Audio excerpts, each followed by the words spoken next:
আল্লাহ পাক রব্বুল আলামিনের দরবারে লাখ কোটি শুকরিয়া যে মাওলাই কারীম আপনাকে আমাকে এখন পর্যন্ত হায়াতে রেখেছেন। ইতিমধ্যে বহুত মানুষ আমাদের সাথী, আমাদের সহযোগী, এরকম অনেক মানুষ আছে যারা আজকে দুনিয়াতে নেই। ভাইকে একটু কমায় দেন।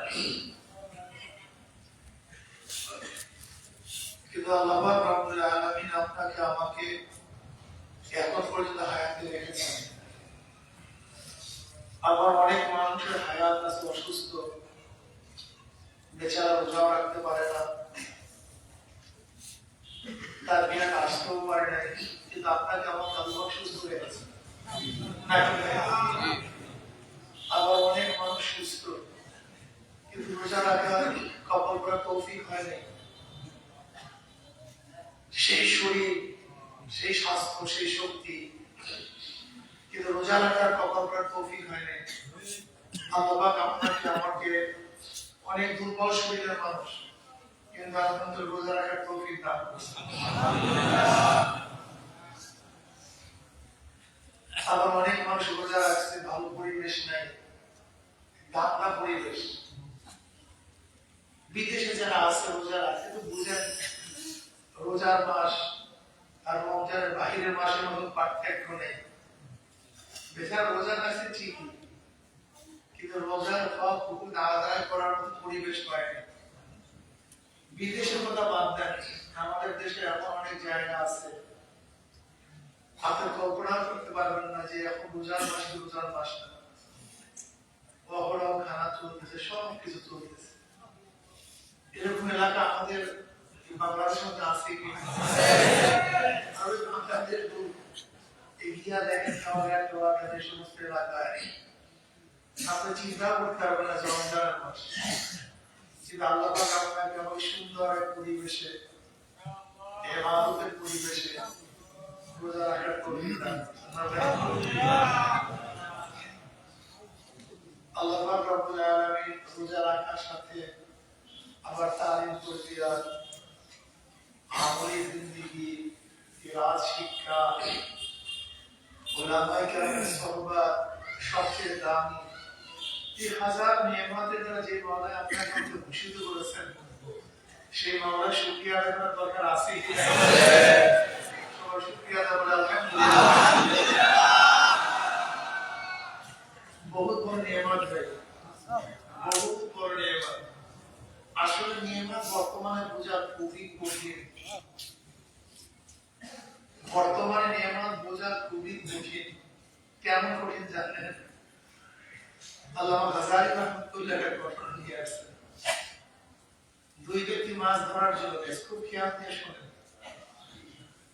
দুই ব্যক্তি মাছ ধরার জন্য গেছে। এক ব্যক্তি বিসমিল্লাহির রহমানির রহিম বলিয়া জাল মারে, জালের মধ্যে কোনো মাছ নেই। আর এক ব্যক্তি বিসমিল্লাহ তাওয়াজ্জা, লাত এবং উজ্জা নামে জাল মারে, না মাছ আর মাছ, গায়ে ভরিয়া মাছ। কি বুঝেন অবস্থাটা? এক ব্যক্তি কার নামে জাল মারে, কিন্তু জালের মধ্যে আর এক ব্যক্তি কার নামে জাল মারে, একটা ভূতের নাম, মূর্তির নাম, উজ্জা একটা মূর্তির নাম। বিসমিল্লাহ তাওয়াজ্জা, আমি শুরু করতেছি লাত এবং উজ্জার নামে। এই অনুযায়ী জাল মারতেছে, মাছের কোনো অভাব নেই।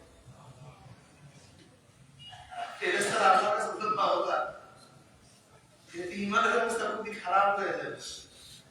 তোমার নামে জাল মারে মাছ নাই, ভূতের নামে জাল মারে মাছের কোনো অভাব নাই। বলে এদের আখিরাতে কোনদিন দেখতে চাও? আখিরাতের অবস্থা দেখতে চাও? দেখে যে ব্যক্তি আল্লাহর নামে জাল মারে সে জান্নাতের মধ্যে আনন্দ ফুর্তির মধ্যে লিপ্ত হয়ে আছে। আর যে লাত এবং উজ্জার নামে জাল মারে জাহান্নামের দহনে জ্বলতেছে। বলেন তো ঈমান আনা কত কঠিন ভাই। আধুনিক ইসলাম আর মদিনার ইসলাম একসাথে। আধুনিক ইসলাম মদিনার ইসলাম কি আমরা ওয়াজ করি সম্পর্কে সবাই জানি।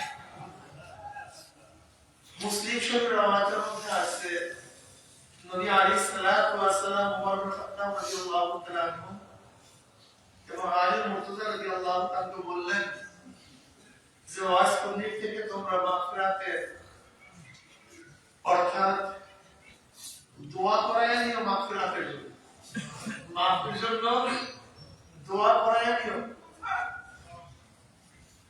অথচ ওয়াজ করি রাহমাতুল্লাহ আলাইহি তিনি একজন তাবিঈ সাহাবীও নবী আলাইহিস সালাতু ওয়াস সালাম দেখার সুযোগ পায় কত নাজিম সাহেব হুজুর তার ঘটনা বয়ান করেছিল। এই মুরুব্বিদের সামনে আসলে কেন?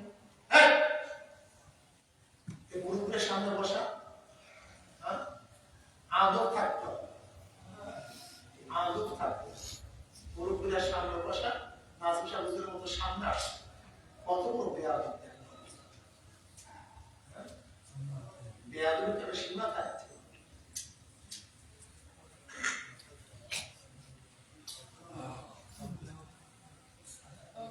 আদব সবচেয়ে দামি না? জি।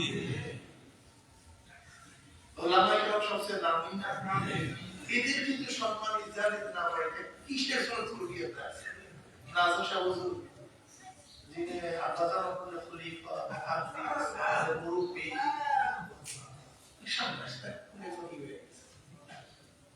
আল্লাহ আমাদের সবাইকে পাক আমিন। আদবওয়ালা জিন্দেগি হয়ে গেছে সবচেয়ে দামি, আদবওয়ালা জিন্দেগি সবচেয়ে দামি, এর চেয়ে দামি কোনো জিন্দেগি, আদবওয়ালা জিন্দেগির চেয়ে দামি কোনো জিন্দেগি সবচেয়ে দামি। আদবের কারণেই আদম আলাইহিস সালাম নাজাত পেয়েছে, তাই বেয়াদবির কারণেই শয়তান মজবুত হয়ে গেছে। আদবওয়ালা জিন্দেগি খুব দামি। যাই হোক, নাজাত সাহেব কালকেও ঘটনা বয়ান করছে। নবী আলাইহিস সালাতু ওয়াস সালাম আলী রাদিয়াল্লাহু তাআলা ওমর ইবনে খাত্তাব রাদিয়াল্লাহু আনহুকে দেখে বলছেন ওয়াইস কুরনির থেকে উম্মতের জন্য দোয়া করায় নিও, মাগফিরাতের দোয়া করায় নিও। প্রতিবার নামাজের সময় ওয়াইস কুরনিকে খোঁজ করো, আসছে ওয়াইস কুরনি না, ওয়াইস কুরনি আসছে না। ওমর খাত্তাব রাদিয়াল্লাহু তাআলা নামাজের সময় তিনি আরাফার ময়দানে সমস্ত ইয়ামানবাসীকে ডাকেন, এই ইয়ামানের লোক যারা আছে সবাই আসে, সবাই বসে যান, সবাই বসে, ইয়ামানের লোক যারা আছে সবাই যাও। কর্ণের যারা আছে তার বাহিরে সবাই বসে, একজন লোক দাঁড়ায় আছে। কারণ এটা ইয়ামান একটা জায়গা, এখন এটা ওমানের মধ্যে চলে আসছে। আমি ওমানে যখন জালানের মধ্যে আছে, ওমান যখন সফরে গেছি তখন ওয়াইসকুল রহমতুল্লাহ মাজার হিসাবে সবাই বলে এইটা কব যে ইয়ামানের মধ্যে এক সময় ছিল, এখন ওমানের মধ্যে চলে আসছে, বিশাল একটা অংশ ওমান নিয়ে গেছে। সেই কোন জায়গাটা এখন ওমানের মধ্যে, জালানের মধ্যে, প্রায় মাসকাতের থেকে 1000 কিলোমিটার দূরে, সাগরের পাড়। তার কর্ণের যারা আছে সে দাঁড়াবে, একজন দাঁড়াচ্ছে, সবাই বলছে বন্ধু ওয়াইসকে ছিল প্রচুর মাসাজ করবে, সে আমার কোন সে প্রচুর মাজদু কি একমাত্র, সে তো দুনিয়াতে নেই, সে মানুষের সাথে তো খোলামেলা আলোচনা, কত নাম দাম গান যুগের মতো তো শুনে, সে তো মাত্র কি বল পাগল পাগল। ভাই আধুনিক ইসলামের সাথে মদিনার ইসলাম মিলবে না, এইখানে আগেই বললাম। আধুনিক ইসলাম এক জিনিস, মদিনার ইসলাম ভিন্ন জিনিস। জানি না আধুনিক ইসলাম পরাজিত হয় না মদিনার ইসলাম পরাজিত হয়। বাহ্যিক দৃষ্টিতে গণনা করে আধুনিক ইসলাম বিজয় হয় আর মদিনার ইসলাম পরাজিত। আসলে ঠিক না, এটাই ঠিক। মদিনার ইসলাম একদিন থাকবে, এইটি বাস্তবতা, এইটাই ঠিক, এইটাই বাস্তবতা। এর বাইরে যাওয়ার কোন সুযোগ, একদিন মদিনার ইসলাম থাকবে না। এমনকি না থাকতে গোটা দুনিয়ার মধ্যে আল্লাহকে আল্লাহ, এই গোটা দুনিয়ার মধ্যে আল্লাহকে আল্লাহ একটা দুনিয়াতে থাকতে একদম না, গোটা দুনিয়ার মধ্যে। তখন কি হয়ে যাবে? কিয়ামত হয়ে যাবে। কাজে মদিনা ইসলাম থাকবে না, আস্তে আস্তে বিদায় হয়ে যাবে। এটাই বাস্তব। তো সেগুলো মাপজুব ডিজাইনার গুলো, মাপজুব ধারণা গুলো কই সে কোনো ওই তাড়াতাড়ি ময়দানে গিয়া দেখেন সে উচ্চ হয়ে গেছে। ওমর খাত্তাব রাদিয়াল্লাহু তাআলা আলী রাদিয়াল্লাহু উভয় গেলেন তার কাছে, গিয়ে উচ্চ নামাজে দাঁড়ান, নামাজের সালাম নেওয়ার পরে তাকে ডাক দিকে আব্দুল্লাহ, আল্লাহর বান্দা তোমরা সবাই তোমার অরিজিনাল কি না, তুমি জন্ম হওয়ার পরে বাপ মা তোমাকে কি নাম রাখছে, আপনারা কিসের জন্য আসছেন, কি করতেছেন, কেন আসছেন, মানে তার পরিচয় শিখতে চায়। বলো আলীকে বলো, জানো তোমার সামনে কে আছেন, কি জানো? ওমর খাত্তাব রাদিয়াল্লাহু তাআলা তিনি খলিফাতুল মুসলিমিন। আমি আলী, নবী আলাইহিস সালাতু ওয়াস জামাতা, নবী আলাইহিস সালাতু ওয়াস তোমার কাছে পাঠিয়েছে আমাদেরকে। কেমন পরিচয় তুমি রাখতে পারো? কালাম ওয়াইস, আমি ওয়াইস, আমি সেই ওয়াইস। কারণ উম্মতের জন্য তোমাকে দোয়া করতে বলছে আল্লাহ, গোটা উম্মতের জন্য দোয়া করতে, মাগফিরাতের দোয়া করতে বলছে। দেখেন ওয়াইস নবী রাহমাতুল্লাহ আলাইহি এখন বর্তমান যুগে যদি থাকতো, এই মজলিসে থাকতো, আমাদের কি গুরুত্ব দিতাম বলো? এইটা মদিনার ইসলাম, এটা কি ইসলাম? মদিনার ইসলাম, মদিনার ইসলাম। আমার বাবারা, আমার বন্ধুরা,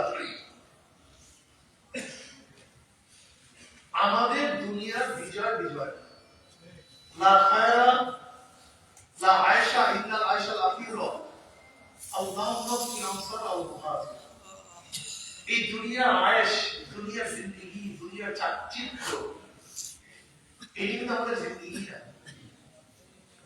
আমাদের মূল জিন্দেগি আখিরাত, আমাদের মূল জিন্দেগি কি আখিরাত। এই যে ইস্তেকামাতের খুবই কঠিন ব্যাপার, খুবই কঠিন।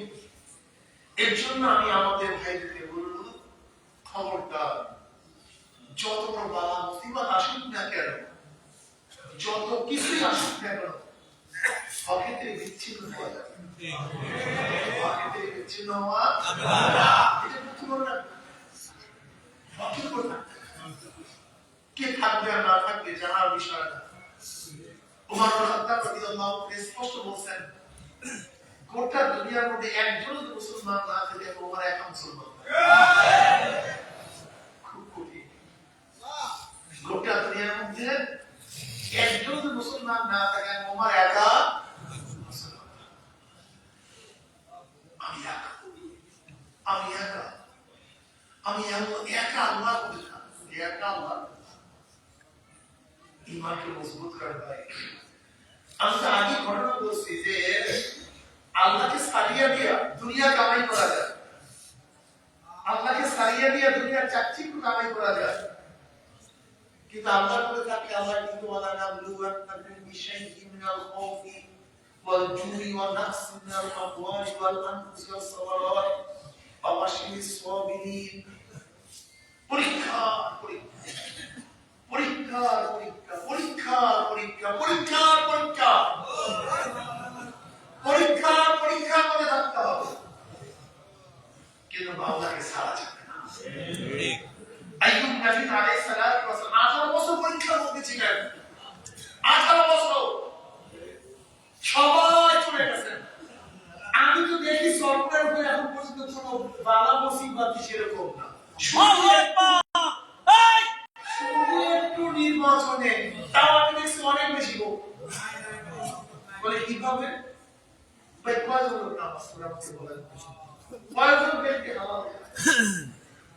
কয়জন ব্যক্তি ফজরের সময় জামাতে নামাজ পড়ে?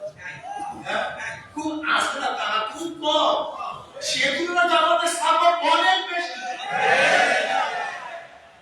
কয়জন ব্যক্তি ইসলাম চায়, কয়জন ব্যক্তি শরিয়াত চায়, কয়জন ব্যক্তি দ্বীন চায়, কয়জন ব্যক্তি আল্লাহকে ভয় করে, কয়জন ব্যক্তি আল্লাহকে মানে, কয়জন ব্যক্তি পর্দা চায়, কয়জন? সেই হিসেবে দেখতেছি আমি চিন্তা করতে যে এখন ইসলামের উপরে এত মানুষ আছে, অনেক লোক গেছে, কিছু নেই। বরং তোমার তো খুশি হওয়া উচিত ওইভাবে, কিভাবে পীরে মামুনের মধ্যে 70 জন কোরআ হাফেজ শহীদ হয়েছেন। কতজন? 70 জন। এত হাফেজ কোন যুদ্ধে শহীদ হয়নি। এত যুদ্ধ। তুমি আমি যদি হইতাম ইমানের অবস্থা ক্রাশ হয়ে যেত। নবী আলাইহিস সালাতু ওয়াস সালামের কাছে আসছে যে আমাদের কিছু লোক দেন, আমাদের কিছু লোক দেন, আমাদের এলাকায় গিয়ে তারা কি করবে? মানুষকে দিন শিক্ষা দিবে, কেরাস শিক্ষা দিবে, দাওয়াত দিবে। নবী আলাইহিস সালাতু ওয়াস সালামের মনের মধ্যে সন্দেহ হয়েছে। তারপর তিনি 70 জনকে পাঠাইলেন। ঘটনা আপনারা জানেন, পরবর্তী ইনশাআল্লাহ বিস্তারিত বলবো। কিন্তু সেই কওম নবী আলাইহিস সালাতু ওয়াস সাহাবাদেরকে অতর্কিত হামলা করেছে।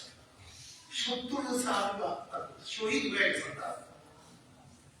যদি আজকে এরকম হইতো তাহলে আমাদের নেতাদেরকে বলতেন আপনি বাড়ছেন কেন, এই লোকগুলো শহীদ করছেন কেন, এই ভুল ডিসিশন নিয়েছেন কেন, কি অবস্থা করতো? কি করতেন বলেন?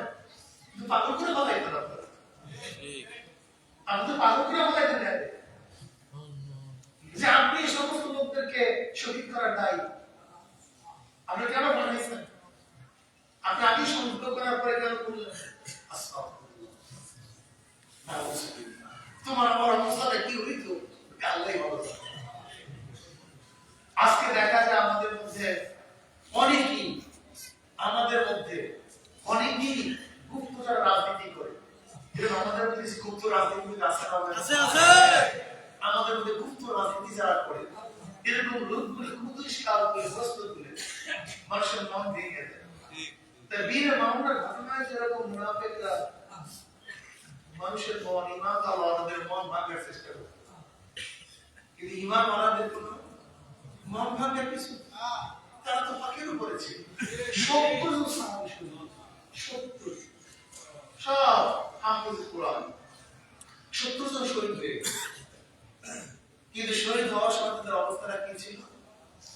যখন তীরের আঘাতে, বর্ষার আঘাতে ফুল কেমন রক্ত বের উঠতেছিল, তখন তারা কি বলছে? ফুস্ত রব্বিল কাবা, ফুস্ত রব্বিল কাবা, রব্বিল কাবার কসম আমি সফল হয়ে গেছি, রব্বিল কাবার কসম আমি সফল হয়ে গেছি, কামিয়াব হয়ে গেছি।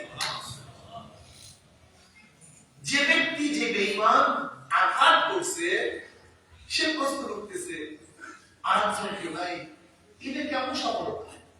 এই ব্যক্তি মারা যাইতেছে, রক্ত বের হইতেছে, দুনিয়াকে বিদায় হইতেছে, অথচ বলছে পুস্ত রব্বিল কাবা, রব্বিল কাবার কসম আমি সফল হয়ে গেছি। তখন কি বলছে? যে আমাদের দুনিয়ার সফলতা না, আমাদের আখিরাতের সফলতা বড় সফলতা। আমাদের দুনিয়ার কামিয়াবি বড় কামিয়াবি না, আমাদের আখিরাত কামিয়াবি সবচেয়ে বড় কামিয়াবি।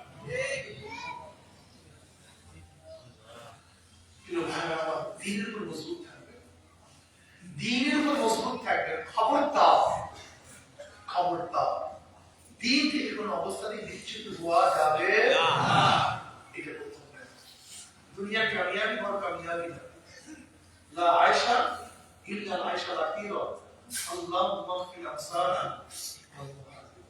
দুনিয়ার কামিয়াবি কামিয়াবি না। মাওলা তুমি আমসার মহান থেকে মাফ করে দাও। আমাদের কামিয়াবি ক্ষমা বলবে, আমাদের কামিয়াবি কিসের মধ্যে ভাই? যদি আল্লাহ মাফ করিয়া দেয় আমরা কামিয়াব, আর আল্লাহ যদি মাফ না করেন আমরা কামিয়াব হতে পারবো। ফকি আবু লাইস সামারকান্দি রাহমাতুল্লাহ আলাইহি একটা ঘটনা নিয়ে আসছেন। তিনি বলেন, আমি বাজারে গেলাম লোক আনার জন্য একজন ব্যক্তি আমার জন্য ডেলি কাজ করবে, সে লোক আমার জন্য গেল। আমি গিয়ে দেখলাম একটা যুবক খুবই সুন্দর টুপি আর একটা কাঁচি নিয়ে বসা। আমি তাকে বললাম, তুমি কি ডেলি কাজ করবা? হ্যাঁ। কলে কত তোমার মূল্য কত? এক দেড়হাম এক দামে। চলো এক দেড়হাম এক দামে, চলো কথা। তো আবুলাই সামাকানি রহমাতুল্লাহ আলাইহি বলেন, যুবক একাই তিনজনের কাজ করছে, একা তিনজনের কাজ করছে, এত বেশি কাজ করছে। আমি তাকে বিকালবেলা এক দেড়হাম এক দামে দিয়ে দিলাম, চলে গেছে। পরের দিন আমার কাজের লোকের প্রয়োজন। আমি ওই যুবকের চিন্তা করছি, ওই যুবকের ভালো হয়, ওই যুবকের কি হয়, যেহেতু একাই তিনজনের কাজ। আমি তাকে পূজার জন্য গেলাম, কিন্তু লোকেরা বলছে না, সে সপ্তাহে একদিন কাজ করে, 2 দিন না, সপ্তাহে অমুক দিন কাজ করে, বাইরে কাজ করে না। আমি সেই দিন অপেক্ষায় গেলাম, সেই দিন আসছে। আমি গেলাম, গিয়ে দেখো যে আসছে। আমি দেখলাম, তুমি কাজ করবা? হ্যাঁ কাজ করবো। মজুরি কি? এক দেড়হাম আনতে, মাশাআল্লাহ। চলো। আজকেও যুবক সে আগের মতো একজন তিনজনের কাজ করছে। আমি খুব খুশি, কিন্তু আজকে একটা চিন্তা করলাম, যেহেতু কাজ বেশি করছে মজুরি বাড়ায়, আমি তাকে ডবল মজুরি দিয়েছিলাম, মজুরি ডবল দিয়ে দিলাম। কিন্তু সে মজুরি দিয়ে বলছে, আমার মজুরি এত না, তুমি এখন মজুরি দিলে কেন? আমি দিয়েছি তোমাকে, না তুমি আমার মজুরি নষ্ট করে ফেলছো, আমার মজুরি নষ্ট করে ফেলছো, আমি তোমার মজুরি নেব না, নিয়ে চলে গেছে। আমার স্ত্রী বলতেছে, এই বেচারা এত কাজ করছে আর তুমি তার মজুরি দিলা না, এটা কেমন কথা হলো? আমি নিজেও খারাপ লাগতেছে। আমি খুঁজতেছি সে কোথায়, খুঁজতে খুঁজতে আমি লোকদের জিজ্ঞাসা করলাম, সে কোথায়, কোথায় থাকে, কি করে, কোথায় পাবো? একজন আমাকে সন্ধান দিয়েছে, অমুক জায়গায় আসতে, তুমি যাও। গিয়ে দেখো ঝুঁকির মধ্যে, কিসের মধ্যে? ঝুঁকির। ওই সে টুকরিটার সামনে যা দিয়ে কাজ করছে, সেই জিনিসগুলি সামনে। আর সে আল্লাহ আল্লাহ আল্লাহ কাঁদতে। আমি তাকে সালাম দিলাম, সে সালামের জবাব। আমি তাকে অসুস্থ দেখে বললাম, আমি তোমাকে সেবা শুশ্রূষা করতে চাই, আমি তোমার খেদমত করতে চাই। আর তুমি জানো মুসলমানদের আবদার রক্ত করা কতই দামি, কত ফজিলাতের কাজ। যদি একজন মুসলমান মুমিন আবদার করে, সেটা রক্ত করা অনেক বড় ফজিলাতের কাজ, অনেক বড় নিয়ামত, অনেক বড় সওয়াবের কাজ। আমি যেহেতু আবদার করছি তোমার খেদমত করার জন্য, তুমি যদি আমার মনের বাসনা পূরণ করো, এটা তোমার জন্য ফজিলত। তুমি আমার খেদমত করতে চাও, তাহলে আমার খেদমত করো। আসলে খেদমত করতে চাও, তাহলে আমি তোমার খেদমত করতে চাই। তো 3টা শর্ত আছে। কয়টা শর্ত? 3টা শর্ত। এই 3 শর্ত যদি মানো, তাহলে আমি তোমার খেদমত গ্রহণ করব। আর 3 শর্ত যদি না মানো, আমি তোমার শর্তমান খেদমত করব। তাহলে নাম্বার 1, আমি খানা না চাইতে আমার কাছে কোনো খানা আনবা না, আমি খানা চাইলে আমার কাছে খানা দিবা।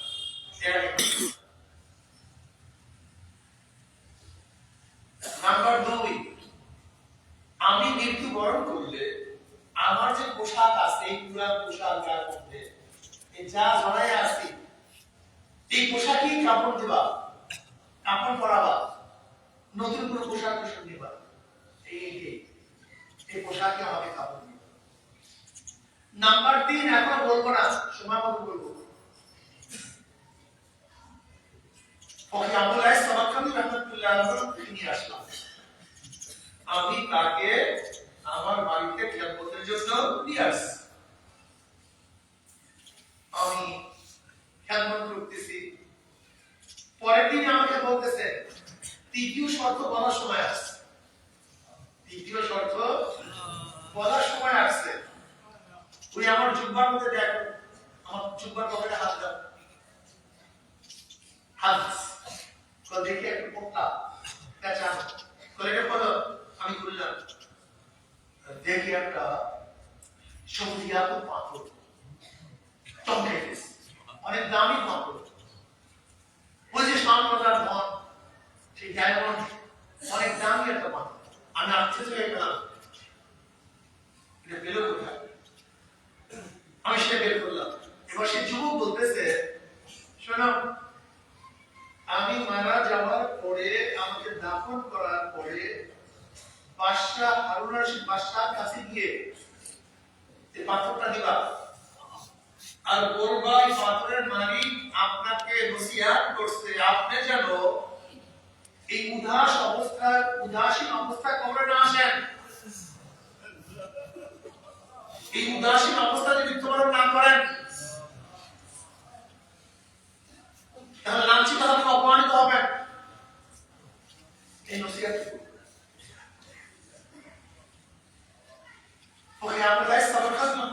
বলেন। এই কথা বলার পরেই সে করে দুনিয়াকে বিদায় আর দুনিয়া থেকে আমি তাকে কাপড় পরাইলাম। আব্দুল্লাহ বিন মুবারক রাহমাতুল্লাহ আলাইহি যে গোরস্থানে, আমি আব্দুল্লাহ বিন মুবারক রাহমাতুল্লাহ গোরস্থানে দাফন করলাম। দাফন করার পরে মানুষকে জিজ্ঞাসা করলাম, বাদশাহ হারুন রশিদ মানুষের সামনে কোন দিন সাক্ষাৎ করে? আমি খবর নিলাম যে অমুক দিন সাক্ষাৎ করে। আমি ভিড়ের মধ্যে গেলাম, লাইন দিলাম, আমি একটা চিরকুট হারুনের বাদশার কাছে দিলাম। হারুন রশিদ বাদশাহ সে চিরকুটটা পড়ছে, পড়ার পরে বলতেছে, এটা কে দিচ্ছেন? বলে আমি। হারুন রশিদ বাদশাহ আমাকে তার খাস কামরা নিয়ে গেলেন। খাস কামরা নেওয়ার পরে আমি তাকে সেই পাথরটা দিলাম। আমাকে তো তুমি পাইছো কোথাও? সেই চাকরটা আমাকে দিচ্ছে। তুমি তাকে চাকর বলতেছো? ফকির আবুল রাইস সামাদকান রাহমাতুল্লাহ বলেন, আমি দেখলাম হারুন রশিদ বাদশাহ দুই চোখের থেকে পানি বাইয়া বাইয়া পড়তেছে। আমি বুঝতে পারিনি। এরপর আমি বললাম যে সে আপনাকে বলছে এই উদাসীন অবস্থায় মৃত্যুবরণ না করে, তারা আপনি লাঞ্ছিত হবেন, অপমানিত হবেন। ওকে আবুল রাইস সামাদকান রাহমাতুল্লাহ আলাইহি বললেন, এই কথা বলার সাথে সাথে আমি দেখলাম হারুন রশিদ বাদশাহ খাটের উপরে পড়ে গেছে, বসে কান্নাকাটি শুরু করে, কাঁদতে কাঁদতে বুক ভাসায় বলে। আমিও তার সাথে কাঁদলাম। আমি ভাবছি নিশ্চয়ই একটা রহস্য এই ছেলের মধ্যে আছে। আমাকে আমার পরে আমার থেকে তিনি সমস্ত ঘটনা শুনলেন। হারুন রশিদ বাদশাহ বললেন, তুই কি জানিস যুবকটাকে? এই যুবকটা আমার ছেলে।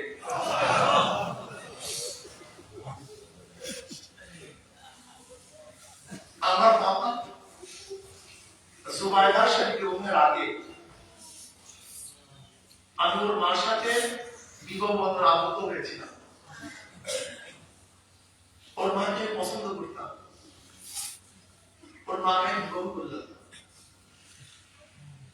কিন্তু হারুন রশিদ বাদশাহ হারুন রশিদ বাদশাহ বলে, আমার বাবা সে জুবাইদাকে আমার জন্য ঠিক করছে। আমি জানি আমার বিবাহ সে মানবে না।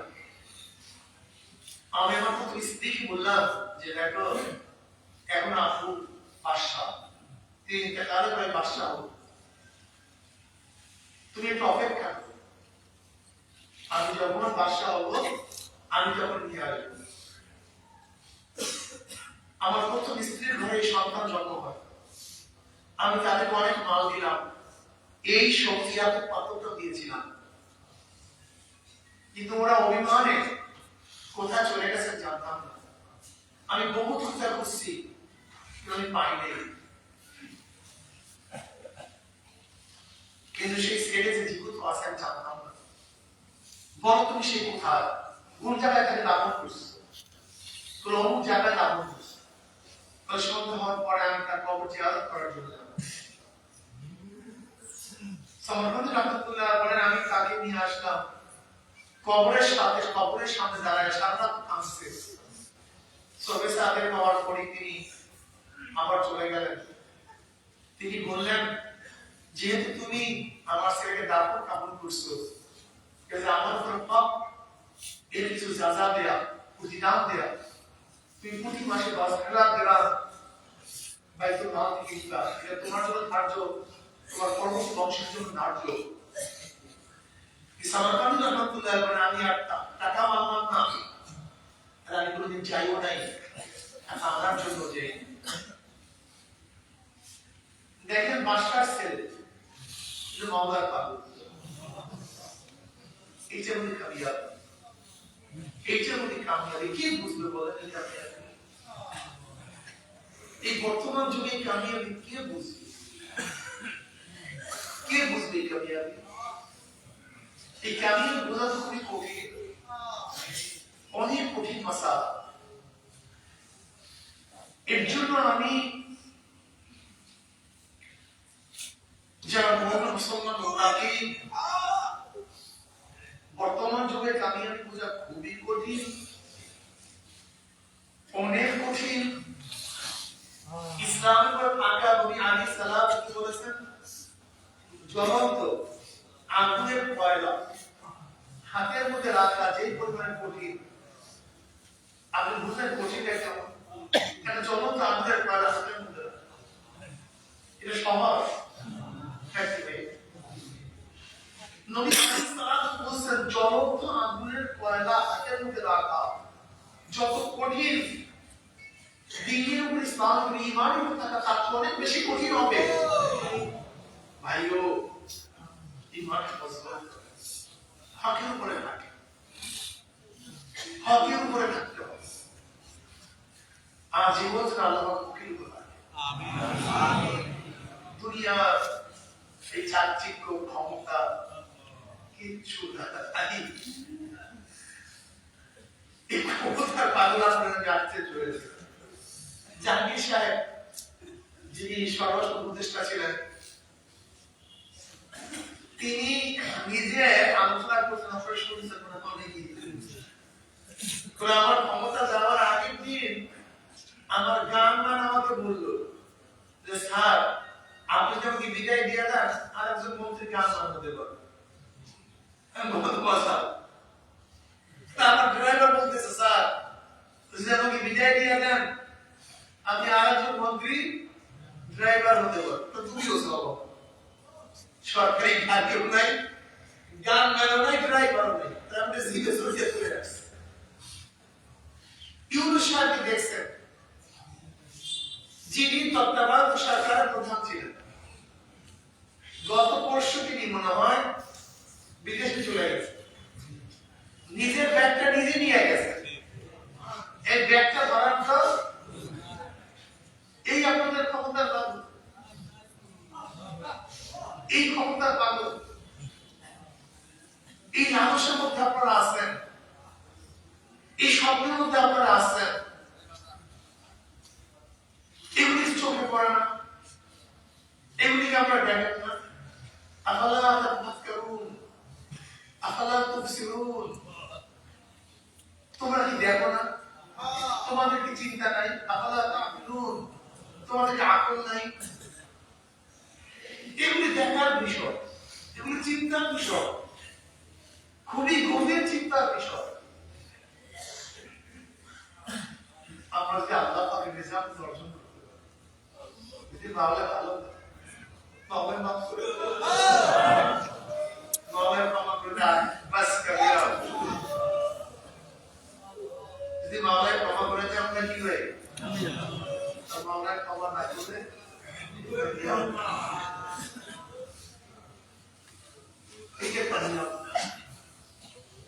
कामयाबी दुनिया विजय होता है, कामयाबी कामयाबी आखिर सफलता और आत्म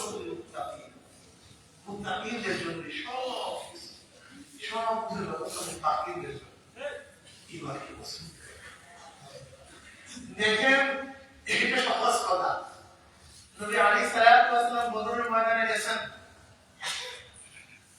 মুনাফিক কিছু চিহ্নিত হয়ে বের হয়ে গেছে। নবী আলাইহিস সালাম উহুদের ময়দানে গেছেন, মুনাফিক কিছু চিহ্নিত হয়ে বের হয়ে গেছে। নবী আলাইহিস সালাম খন্দকের ময়দানে গেছেন, চিহ্নিত মুনাফিকরা বের হয়ে গেছে। নবী আলাইহিস সালাম তাবুকের ময়দানে গেছেন, আবার অনেক চিহ্নিত মুনাফিকরা বের হয়ে গেছে। কথা সত্য না মিথ্যা? এক একটা পর্যায়ে আসবে, এক একটা মুনাফিক বের হয়ে সাফ হয়ে যাবে। তুমি কি হয়ে যাবে? সাফ হয়ে যাবে। আমরা মাওলার জন্য কাজ করি, আমরা দ্বীনের জন্য কাজ করি, অন্তরের প্রশান্তির জন্য কাজ করি, মাওলার রেজার জন্য কাজ করি। এটা ঠিক না? যে মাওলাকে পাওয়ার জন্য কাজ করেন কামিয়াব। এর মধ্যেই শান্তি, এর মধ্যেই মুক্তি। আমি বারবার একটা প্রশ্ন করি, এক ব্যক্তির টাকা আছে, পয়সা আছে, ক্ষমতা আছে, শিক্ষা আছে, দীক্ষা আছে, দুনিয়ার শান্তি সবকিছু আছে, কিন্তু সে মাওলাকে নিয়ে কবরে যেতে পারে না। সে কামিয়াব হয়েছে না ব্যর্থ হয়েছে? কে বলে?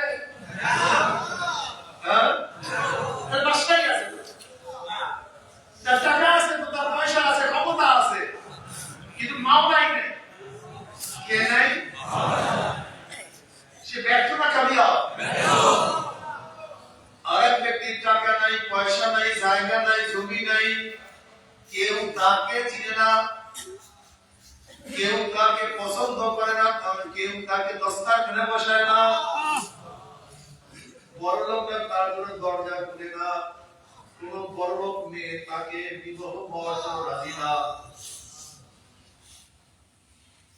কোন ভালো পরিবেশে তাকে ডাকে না, তার নাম দুনিয়ার কেউ জানে না, ঘর নাই, বাড়ি নাই, টাকা নাই, পয়সা নাই, জায়গা নাই, জমি নাই, কাপড় নাই, চুপড় নাই, সম্মান নাই, ইজ্জত নাই, কিছু নাই, কিন্তু মাওলাকে নিয়ে কবরে গেছে। কাকে নিয়ে কবরে গেছে? কামিয়াব না ব্যর্থ? কামিয়াব না ব্যর্থ? এই জীবনের মধ্যে হবে, এটা বিশ্বাস করেন না, এইটা আর কিন্তু সব ক্রিয়া, সব ক্রিয়া যদি মাওলাকে নিয়ে কবরে যাইতে পারেন কামিয়াব, আর মাওলাকে না নিয়ে কবরে আমি ব্যর্থ। এইটা বসান কবরের মধ্যে, যদি এইটা কবরের মধ্যে বসাতে পারেন, দেখবেন আপনার যে সুখী, আপনার যে আনন্দিত, গোটা দুনিয়ার মধ্যে আর কাউকে পাবেন সবচেয়ে বড় আনন্দিত যদি মাওলাকে নিয়ে কবরে যেতে পারে, যদি আল্লাহ রেজা, আল্লাহ সন্তুষ্টিকে কবরে যেতে পারে, আপনি কামিয়াব হয়েছেন। এটা মনের মধ্যে বসা। বেলাল হাবশী রাদিয়াল্লাহু তাআলা কামিয়াব হয়ে গেছেন, সুহাইব কামিয়াব হয়ে গেছেন, শুআয়ব কামিয়াব হয়ে গেছেন, হযরত খাব্বাব খুবাইব রাদিয়াল্লাহু কামিয়াব হয়ে গেছেন। হযরত খুবাইব রাদিয়াল্লাহু তাআলা শুলে চড়ানো হয়েছে, হযরত খুবাইব রাদিয়াল্লাহু নামাজ পড়বেন, আমাকে নামাজ পড়ার সুযোগ করিয়া, আমাকে নামাজ পড়ার সুযোগ করিয়া দাও। খুবাইব রাদিয়াল্লাহু তাআলা দীর্ঘ নামাজ পড়লেন না, তার অভ্যাস দীর্ঘ নামাজ, তার অভ্যাস দীর্ঘ কিয়াম করা, দীর্ঘ রুকু করা, দীর্ঘ সাজদা করা, এটা তার অভ্যাস। আজকে অভ্যাসের ব্যতিক্রম নামাজ পড়লেন, সংক্ষেপে নামাজ পড়লেন, সংক্ষেপে। মানে জানো আজকে আমি কেন সংক্ষেপে নামাজ পড়লাম? তোরা মনে করতি যে হয়তো বা সে মৃত্যুর ভয়ে সময় আমি এর জন্য সংক্ষিপ্ত করলাম, আমি মৃত্যুর ভয়ে সময় খ্যাপন করি, এইটা তোদের মনের মতো ধারণা না আসে, এটা না করে সংক্ষিপ্ত করলাম, এটা আমার আদর।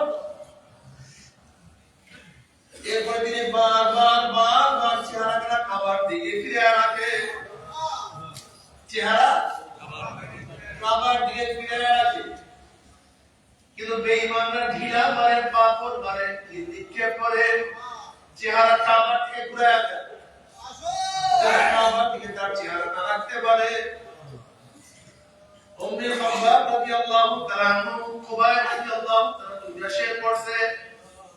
করছে ফালাস্তু উবালি হিনা তাউ মুসলিমান আলা আইয়ি যামবিন কানা বিল্লাহি মাসলাই ওয়া যালিকা ফি যাতিল ইলাহি ওয়া মিন ইয়াশা ইউবারিক ফি আওসালি শিরবিন মুমাজ্জাই।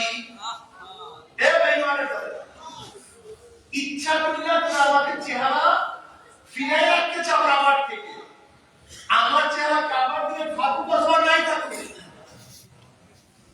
আমি কাবার দিকে চেহারা রাখিয়া শাহাদাত বরণ করতে পারি অথবা নাই পারি, আমার পুরো পরোয়া নাই। ফালাস্তু উবালি হিনা উক্তারা মুসলিমান, যেহেতু আমি শহীদ হইতেছি ইসলামের উপরে, আমি মারা যাইতেছি কিসের উপরে? আমার কোনো পরোয়া নেই, আমার কোনো টেনশন নেই, আমার কোনো চিন্তা নাই। তুই কাবার দিকে মুখ ফিরে শাহাদাত বরণ করো আর অন্তর থেকে ফিরে যে অবস্থায় করো করো। কেন? আমার প্রত্যেকটা রক্তের বিনিময়, আমার প্রত্যেকটা রোগ, আমার প্রত্যেকটা শ্বাস নিঃশ্বাস যেহেতু মাওলার জন্য, আমার মাওলা রব্বুল বিনিময় আমি প্রচুর পরিমাণ দান করি। আমার এই কামিয়াবি আর আমাদের কামিয়াবি, এর জন্য আমার বাবা আমার মা ওরা খবরদার লা আয়েশা ইনদা শালাতিরা আল্লাহুম্মা ফিল আনসার ওয়াল মুহাজির। দুনিয়ার সুখ দুনিয়ার শান্তি কিছু না, আখিরাতের সুখ আখিরাতের শান্তি সবচেয়ে বড়। সব সময় মাওলা দিয়ে কি আর মাওলা রে তোমাকে নিয়ে কবরে যাইতে পারি,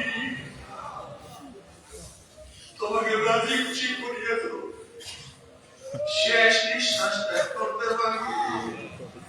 সব সময় দোয়া করো মাওলা রে তোমার মুহাম্মদের অন্তরে পরিপূর্ণ করিয়া দাও, তোমার মুহাম্মদের অন্তরে ভরিয়া দাও, তোমার মারিফতের নূরের নদী কলবে জ্বালায়া দাও। আল্লাহ ইফাত নামাজের জন্য ঈমানকে মজবুত করিয়া দাও, ঈমানকে মজবুত করিয়া দাও।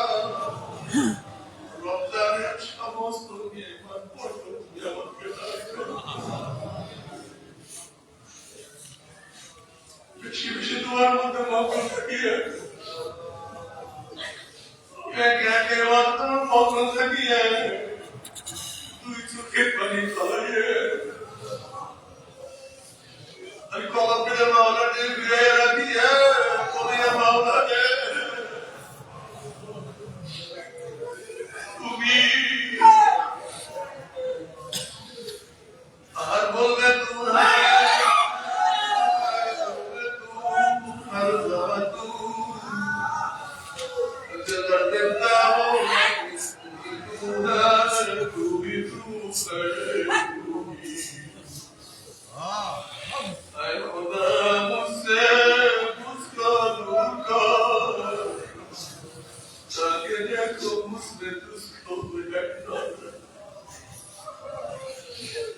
আমার থেকে আমাকে দূর করো, আমার থেকে দূর করো, আমার থেকে আমাকে দূর করো।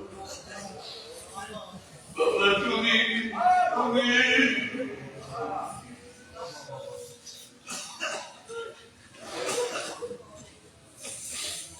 ইমানকে মজবুত করিয়া, এমন আল্লাহ মজবুত করিয়া দাও। ইমানের উপরে আমার জন্য দোয়া চাই, আমিও দোয়া চাই, সবাই সবার কাজ করে দাও। আল্লাহুম্মা আমিন, আল্লাহুম্মা আমিন। আল্লাহ গুনাহগার মাফ করিয়া দেন, আল্লাহ গুনাহগার মাফ করিয়া দেন, আল্লাহ গুনাহগার মাফ করিয়া দেন। আল্লাহ গুনাহ থেকে বাঁচিয়ে রাখার তৌফিক দিয়ে দেন, আল্লাহ গুনাহ থেকে বাঁচিয়ে রাখার তৌফিক দিয়ে দেন। আল্লাহ গুনাহ থেকে বাঁচিয়ে রাখার তৌফিক দিয়ে দেন, আল্লাহ গুনাহ থেকে বাঁচিয়ে রাখার তৌফিক দিয়ে দেন।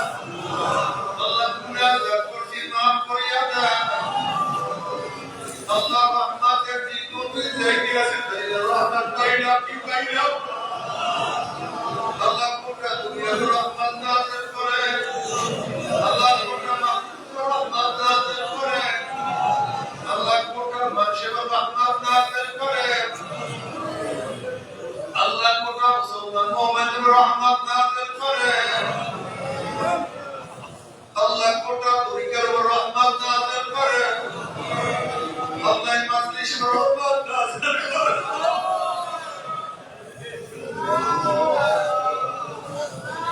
আল্লাহ আমাদের সবার আল্লাহর খাস রহমত নাযিল করে সবাইকে দিনদার নেককার হিসেবে কবুল করিয়া আল্লাহ কিয়ামত পর্যন্ত প্রত্যেককে তোমার ওলি হিসেবে কবুল করিয়া আল্লাহ কিয়ামত পর্যন্ত আমাদের প্রত্যেকের নসলের প্রত্যেককে তোমার ওলি হিসেবে কবুল করিয়া আল্লাহ কিয়ামত পর্যন্ত নসলের মধ্যে একজন কেউ নাফরমান বানাইও না আল্লাহ কিয়ামত পর্যন্ত নসলের মধ্যে একজন কেউ নাফরমান বানাইও না আল্লাহ কিয়ামত পর্যন্ত বংশের মধ্যে একজনকে তোমার নাফরমান বানাইও না আল্লাহ বংশের সবাইকে তোমার ওলি হিসেবে কবুল করিয়া তোমার কাজ গোলাম হিসেবে কবুল করিয়া